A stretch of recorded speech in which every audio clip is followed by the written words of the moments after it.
Hello, welcome back to Kanakadurga Panchaleva jewellery. ఈ రోజు ఒక కస్టమర్ నాకు ఒక ఛాలెంజ్ ఇచ్చారు. ఛాలెంజ్ అంటే ఛాలెంజ్ లాగా కాదు, తను పాపం నష్టపోయింది. అందుకోసమని మీకు కూడా క్లారిటీ వస్తుందని చూపిద్దామని చేసా. మీషో నుండి తను ఈ బ్యాంగిల్స్ తీసుకుంది. ఇవి మన దగ్గర లానే ఉన్నాయి, బట్ ఇవి పంచలోహం కాదు. ఇది ఇట్లా వంగుతున్నాయి. ఇవి ప్రెస్ చేస్తే వంగుతాయి అనమాట. అదే మన దగ్గర ఉన్న జ్యువెలరీ మాత్రం అసలు ప్రెస్ చేసినా వంగవు. అసలు ఎన్ని ఏళ్ళు ఉన్నా ఇది ఇట్లనే ఉంటది. దీనికి కలర్ పోవడం, షేడ్ పోవడం అట్లాంటివి ఏమి ఉండదు.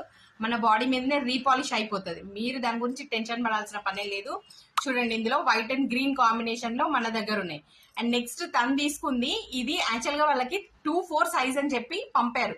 కానీ యాక్చువల్ గా ఇది 2-4 సైజ్ కాదు, ఇది 2-2 సైజ్.